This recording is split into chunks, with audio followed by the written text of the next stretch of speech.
নমস্কার, আপনারা দেখছেন নিউজ নাও। আপনাদের সঙ্গে রয়েছে আমি সহেলি। সরাসরি চোখ রাখবো নটা সংবাদে। দূরের রাজ্য যাদের আমাদের ব্যাপারে কোনো চিন্তা নেই, যতদিন তাদের নিয়ে ভাবা হবে ততদিন ত্রিপুরা বা তিপ্রাসার কিছু হবে না। জাতীয় রাজনীতিতে মাথা না ঘামিয়ে জাতিগত রাজনীতিতে জোর প্রদ্যোতের। সম্প্রতি 5 রাজ্যের নির্বাচনী ফলাফল নিয়ে উৎসাহ চরমে জাতীয় রাজনীতিতে। তবে এরই মাঝে ব্যতিক্রমী মন্তব্য ত্রিপুরার প্রধান বিরোধী দলের প্রধান প্রদ্যোৎ কিশোর দেববর্মনের। মঙ্গলবার এক অডিও বার্তায় উত্তর পূর্বাঞ্চলের সঙ্গে দক্ষিণ ভারতের রাজনৈতিক বিভাজন উস্কে দিলেন তিনি। দূরের 4 রাজ্যের রাজনৈতিক পরিস্থিতিতে মাথা না ঘামানোর উপদেশ দিলেন প্রদ্যোৎ। তবে মিজোরামকে রাখলেন সেফ সাইডে। সোমবার মিজোরামের জয় নিয়ে শুভেচ্ছা বার্তাও জানিয়েছেন তিনি। অডিও বার্তায় তিনি বলেন, আমরা জনজাতি সম্প্রদায়ের লোক, নিজেদের দাবি দাওয়া ও অধিকার নিয়ে চিন্তা করে রাজনীতি করাই উচিত আমাদের। দিল্লিতে যেই থাক আমাদের দাবি রাখবো আমরা। মিজোরামের হার জাতীয় দলগুলির কাছে কোনো ব্যাপারই নয়, আমাদেরও উচিত এইসব নিয়ে বেশি না ভাবা। मैंने आज एक स्टेटमेंट देखा और बहुत लोगों ने मुझे फ़ोन भी किया कि महाराज तेलंगाना, मध्य प्रदेश, राजस्थान, छत्तीसगढ़ इलेक्शन के बाद अब त्रिपुरा में क्या होगा। मैंने अपने लोगों को एक ही बात बोला है, जब तक तिपरासा, मध्य प्रदेश, राजस्थान, उत्तर प्रदेश, ये जो राज्य हैं जो हमसे बहुत दूर हैं, जिनको हमारे बारे चिंता भी नहीं, उनके बारे सोचकर अपना राजनीति करेगा, अपने बारे सोचेगा, तब तक त्रिपुरा का और तिपरासा का कुछ नहीं होगा। हमें देखना है मेघालय में क्या हो रहा है, हमें देखना है मिजोरम में जो अभी इलेक्शन हुआ वहाँ में क्या हुआ, हमें देखना है कि नागालैंड में क्या होगा। हम लोग इंडिजिनस हैं, ट्राइबल्स हैं, हमको ट्राइबल का पॉलिटिक्स देखकर, अपना ट्राइबल का भविष्य को देखकर, अपना जाति का अच्छाई को देखकर आगे बढ़ना है।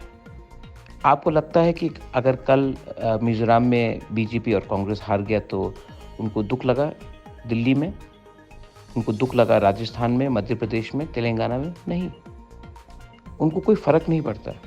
तो हमको भी कुछ फ़र्क नहीं पड़ना चाहिए। हमारा राजनीति, हमारा लक्ष्य, हमारा कॉन्स्टिट्यूशनल सॉल्यूशन अलग है, उनका अलग है।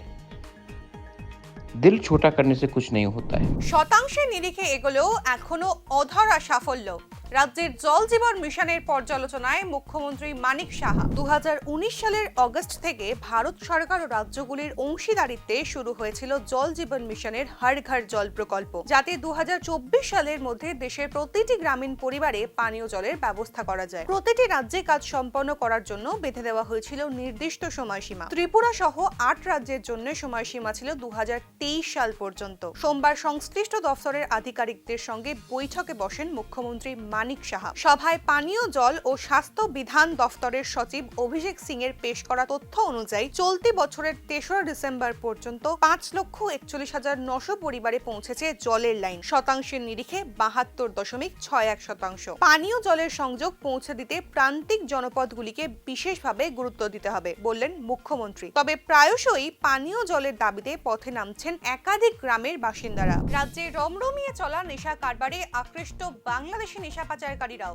অবৈধভাবে রাজ্যে প্রবেশ করে নেশাদ্রব্যের ব্যবসা করতে গিয়ে পুলিশের হাতে আটক এক বাংলাদেশি যুবক। মুখ্যমন্ত্রীর নেশামুক্ত ত্রিপুরা গঠনের স্বপ্ন পূরণ তো দূর, বরং রাজ্যে নেশাদ্রব্যের রমরমা ব্যবসা আকৃষ্ট করছে বহির্দেশের নেশা কারবারিদের। সোমবার সোনামুড়া থানাধীন কুলুবাড়ি এলাকা থেকে আরিয়ান হোসেন নামের এক বাংলাদেশি যুবককে গ্রেফতার করে পুলিশ। তার কাছ থেকে 900টি ইয়াবা ট্যাবলেট পাওয়া গেছে। গ্রেফতার হওয়া যুবকের বাড়ি বাংলাদেশের কুমিল্লায়। সেখান থেকে অবৈধভাবে এদেশে প্রবেশ করে সে নেশা কারবার চালাচ্ছিল। সোমবার তাদের গ্রেফতার করে কোর্টে রেফার করেছে স্থানীয় পুলিশ। একই রাজ্যে প্রতিনিয়ত বেড়ে চলেছে নেশা কারবার। তার উপর বিএসএফ এর নজর ফাঁকি দিয়ে রাজ্যে প্রবেশ করছে বাংলাদেশি নেশা কারবারিরা। এই পরিস্থিতিতে রাজ্যবাসীর সুরক্ষার পাশাপাশি মুখ্যমন্ত্রী নেশামুক্ত ত্রিপুরা গঠনের স্বপ্ন কতটা সুরক্ষিত সে বিষয়ে উঠছে প্রশ্ন। আমাদের কাছে একটা যখন স্পেসিফিক ইনফরমেশন আসে, এর ভিত্তিতে আমরা কুলুবাড়ি থেকে তাকে অ্যারেস্ট করি। সে কি বৈধভাবে এসেছে বাংলাদেশে না অবৈধ? না, অবৈধভাবে বাংলাদেশ থেকে ভারতে প্রবেশ করেছে। তার বিরুদ্ধে আমরা পাসপোর্ট অ্যাক্ট প্লাস এনডিপিএস অ্যাক্টের একটা মামলা নিয়েছি এবং তাকে আমরা রিমান্ডে এনে কোর্টে ফরওয়ার্ড করেছি। কি বুঝেন বাংলাদেশের যুবক এখানে আসছে নেশা কারবার করার জন্য? আপনাদের কতটুকু মানে প্রশাসনের তরফ থেকে নিরাপত্তা ব্যবস্থার কি রয়েছে? আমরা নেশা নেশা কারবারির বিরুদ্ধে আমরা প্রতিনিয়ত আমাদের অভিযান চলছে। যখনই আমাদের কাছে কোনো ইনফরমেশন আসে আমরা তার বিরুদ্ধে অ্যাকশন নেই, এবং লাস্ট এই কিছুদিনের মধ্যে আমরা কয়েকটি অ্যাকশন করেছি।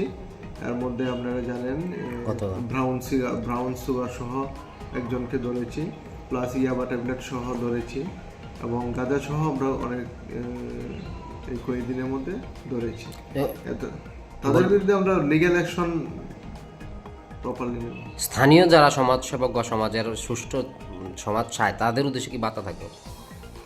সবার কাছে আমার একটাই বার্তা থাকবে, আপনাদের কাছে যদি কোনো এই এলাকার জনগণ যারা রেসপন্সিবল পার্সন আছেন, যদি আপনাদের কাছে যদি কোনো ইনফরমেশন থাকে আমাদেরকে আপনারা শেয়ার করবেন, যাতে করে একটা সুষ্ঠু সমাজ, নেশামুক্ত সমাজ গঠন করা যায়।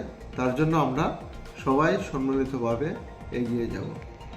কাজ শেষ হওয়ার আগেই ব্রিজ ড্যামেজ, বিরোধী দলনেতার অভিযোগে ব্রিজ রিজেক্ট করলো ইডি। কিছুদিন আগেই সংবাদের শিরোনামে এসেছিল ধলাই নদীর ওপর নির্মীয়মান ব্রিজ, একটি অংশে ভাঙন থাকায় অভিযোগ তুলেছিলেন বাম নেতা অঞ্জন দাস। তখন বিষয়টি বিশেষ গুরুতর না মনে হওয়ায় এড়িয়ে যায় কর্তৃপক্ষ। পরে আবার পঞ্চায়েত প্রধান বিষয়টি নিয়ে আওয়াজ তুলে জেলা শাসক পদক্ষেপ নেন। তিনি ইডি দফতরে জানান, ইডি আধিকারিক এবং ডিজিএম বৃষ্টি দেখে ব্রিজের ওই ভেঙে যাওয়া অংশটিকে বাতিল করেন। তবে ইঞ্জিনিয়ারদের দাবি তারা সঠিকভাবেই কাজ করেছেন। যন্ত্রের গাফিলতিতে ভেঙেছে ব্রিজ, বাতিল হওয়া অংশটির কাজ পুনরায় করা হবে বলে জানা গেছে। ধলাই নদীর উপর যে ব্রিজটা, কিছুদিন আগে আমরা দেখতে পেলাম যে অপোজিশন পার্টির লোক এসে সেটাকে বললো যে ব্রিজটা একটু ড্যামেজ, এটা বিভিন্ন নিউজে এসেছে। তারপর আমরা এখানে প্রধান সাহেব আছেন স্বপনবাবু, উনি বললেন, আমাকেও ছবি পাঠালেন। তখন আমি ডিএমের গোচরে নিলাম, ডিএম সাহেব এডিএমকে পাঠালেন, সঙ্গে আমরা প্রধান সহ আমরা সবাই আসলাম। রোড ইঞ্জিনিয়ার এবং ব্রিজ ইঞ্জিনিয়ার আমাদের সঙ্গে ছিলেন। তখন ওরা বললেন, না ওটা কিছু না, এটা এমনিতেই, তো আমরা এটা যা হয়েছে সেটা আমরা দেখব। 3-4 দিন আগে আবার যেখান থেকে ছবি সহ এখানের প্রধানবাবু আমাকে পাঠালেন, আমি আবার সেটা জেলা শাসকের গোচরে নিলাম এবং ছবি সহ ওনাকে দিলাম। উনি সঙ্গে সঙ্গে বিডিকে জানালেন, ইডি এসে এই ব্রিজটা ড্যামেজ বলে, এই পাটটা ড্যামেজ বলে ঘোষণা করে গেছেন। আজকে আমরা সরজমিনে তদন্ত করলাম, করে দেখি যে সেটা ড্যামেজ হয়ে গেছে। 7 মাস ধরে নেই শিক্ষিকা, বন্ধ পড়াশুনো, কেবল খিচুড়ি খাইয়ে দিয়েই বাচ্চাদের বাড়ি পাঠিয়ে দেওয়া হচ্ছে।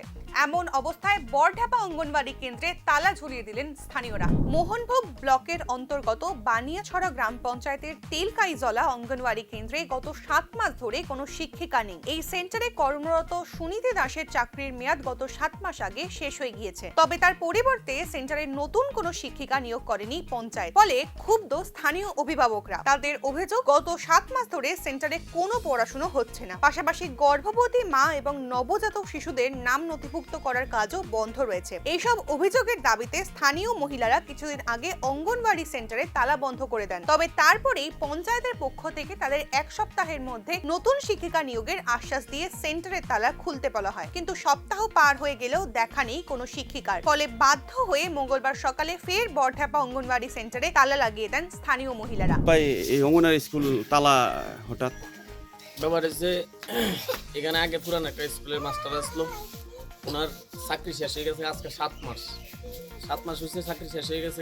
পঞ্চায়েত তরফ থেকে মানে পুরা অলরেডি যত পঞ্চায়েতের এই পঞ্চায়েতের মধ্যে যত লোক আছে তেলগালা আর বানিয়াছড়া পঞ্চায়েতের মধ্যে, তারার আন্ডারে কত হয়েছিল, যেহেতু চাকরি শেষ হয়ে গেছে, হয়তো 1 মাস 2 মাস নাইলে কষ্ট করে চলবো, এর ফাঁকে তারা একটা ব্যবস্থা করবো। রাত করে এটার উপরে আজকে 7 মাস গত, এটার ভিতরে কোনো একটা মাস্টার নাই।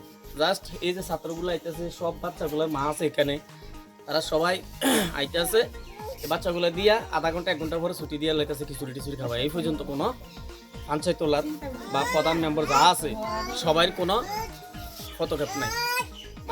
আজকে থেকে 1 সপ্তাহ আগে তারা তালা দিছিল, এই পুরো পাবলিক মহিলাগুলো মিল্লা তালা দেওয়ার পরে কথা তারা কইছিল যে প্রধান মেম্বার আইসিরা আর কে আছে জানি না সঠিক, এখানে তারা ইয়া করবো, এই 1 সপ্তাহের মধ্যে তারা একটা মাস্টার ব্যবস্থা করে দিব।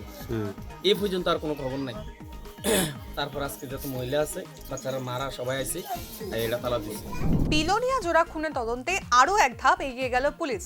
মূল অভিযুক্ত ঝুটন চৌধুরীকে ঘটনাস্থলে নিয়ে গিয়ে ঘটনার প্রকৃত বিবরণ আদায় করা হলো। গত 1 ডিসেম্বর রাতে বিলোনিয়া থানাধীন গ্যারেজটিলা এলাকা থেকে 2 যুবকের রক্তাক্ত দেহ উদ্ধারের পর থেকেই তাদের মৃত্যুর কারণ ঘিরে ঘনিয়েছিল রহস্য। অবশেষে সিসিটিভি ফুটেজ দেখে কেটে যায় সকল ধোঁয়াশা। মূল অভিযুক্ত ঝুটন চৌধুরীর স্বীকারোক্তি থেকেই জানা যায় সম্পূর্ণ ঘটনাটি পরিকল্পিত খুন। সোমবার রাতে পুলিশ অভিযুক্তকে নিয়ে ঘটনাস্থলে গিয়ে গোটা বিষয়টির বিবরণ আদায় করে।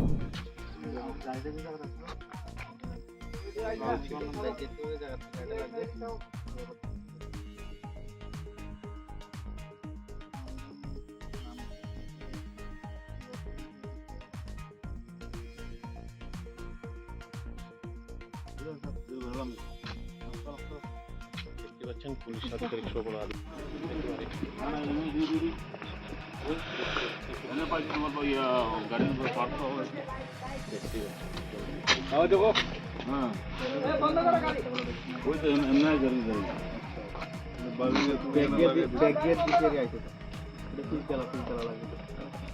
লাগবে, যাই হোক তোমার গাড়ি লাগবে মানে তুমি এখান থেকে আমার ব্যাগ দিয়ে এমনি আসো বাড়ি গাড়ি থেকে নামছো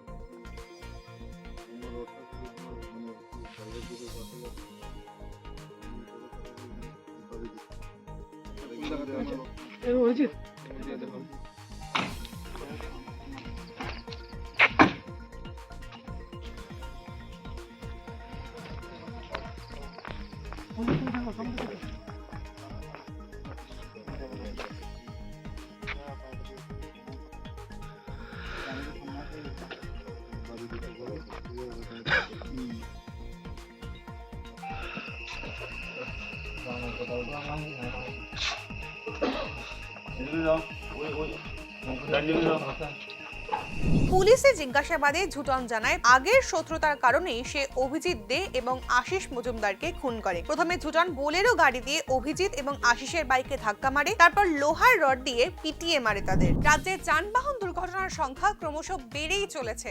এবার এক পুলিশ কর্মীর মোটরসাইকেলের সঙ্গে সরাসরি সংঘর্ষে আহত 3 কলেজ ছাত্রী।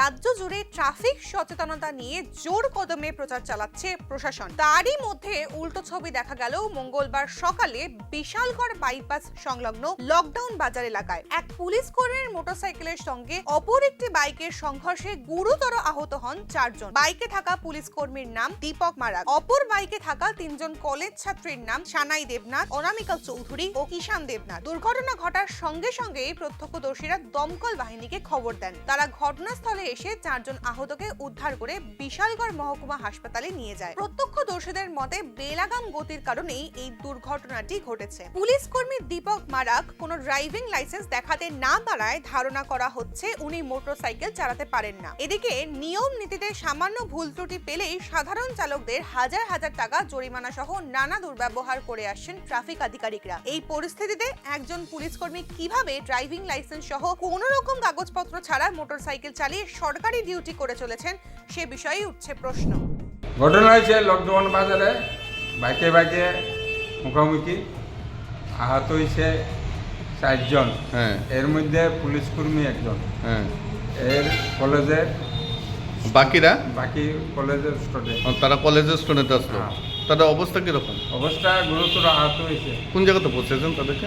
লকডাউন বাজারে, না না, তাদেরকে না মানে কোন? বিশালগড় হসপিটালে। আজকের সংবাদ এই পর্যন্তই। পরবর্তী আপডেটস পেতে চোখ রাখুন নিউজ নামের পর্দায়।